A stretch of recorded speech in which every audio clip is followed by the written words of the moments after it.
Bonjour et bienvenue dans cette nouvelle vidéo du blog du coordinateur SSI. Alors en préambule, je ne résiste pas à vous faire découvrir l'endroit paradisiaque où je suis, puisque je suis sur l'île des Pins, en Nouvelle-Calédonie. On a des fois des opportunités dans la vie, il faut les saisir et j'ai pas réfléchi un quart de seconde. Il y a des fois, des opportunités sont parfois difficiles à prendre ou des décisions difficiles à prendre. Là, bizarrement, j'ai pas vraiment eu de difficultés. Je pense que vous n'en auriez pas eu, vous non plus. L'objet de cette série de vidéos que je vais faire en Nouvelle-Calédonie va consister à vous expliquer les limites de prestation de la mission de coordination SSI.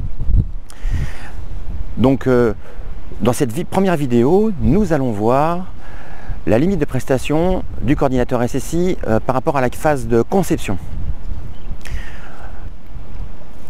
Comme vous le savez, dans la phase de conception, on a deux documents à fournir. Un premier document qui est le concept de mise en sécurité à destination de la commission de sécurité et le cahier des charges fonctionnelles à destination des entreprises pour le DCE. Donc, dans le cadre de la conception, vous devez définir les principes de mise en sécurité du SSI.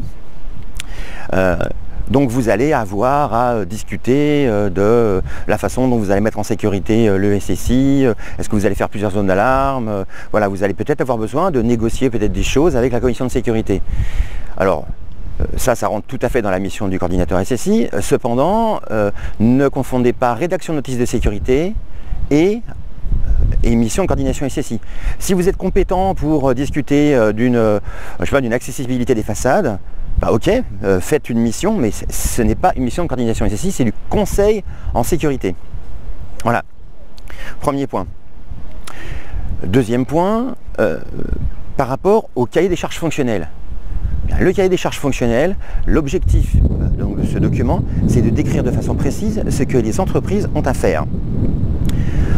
Donc, à ce niveau-là, vous décrivez les principes et le fonctionnement que vous allez vouloir obtenir par rapport au système sécurité incendie. Par contre, vous n'allez pas dimensionner, vous n'allez pas mettre les quantitatifs. Il suffit de regarder la 931, le paragraphe 5.3, il est clairement écrit que le coordinateur SSI s'intéresse aux fonctionnalités du SSI, et il est même écrit un petit peu plus loin, hors quantitatif.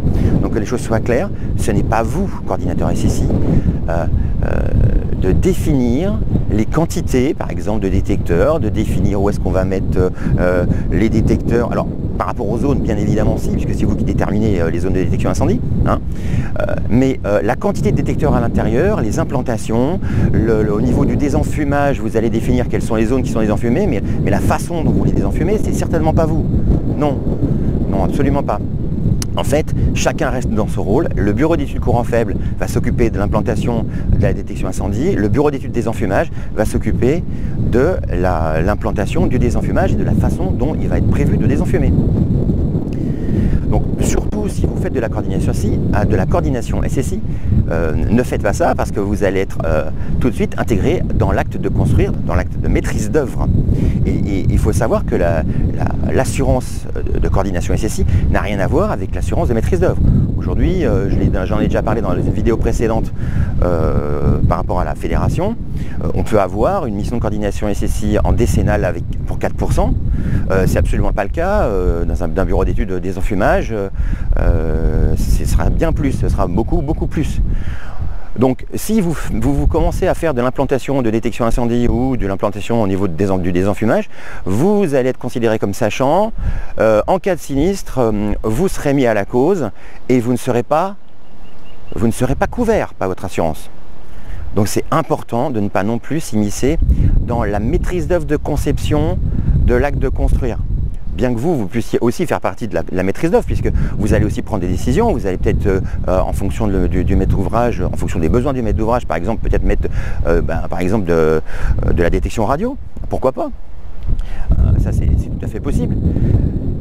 Donc ça reste quand même du choix, et donc on va dire, de la maîtrise d'œuvre, dans le sens où vous allez choisir des matériels en fonction évidemment de la réglementation, mais aussi des besoins du maître d'ouvrage. Vous allez orienter les choix par rapport au concept et au cahier des charges. Donc clairement, ça reste du concept, de la conception.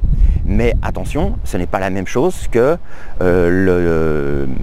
les bureaux d'études des enfumages ou CVC ou l'eau courant faible. Ce sont deux choses différentes. Alors bien évidemment, si vous savez faire ça, pas de problème, vous pouvez le faire, mais ce n'est pas la même mission. Faites une autre proposition. Voilà.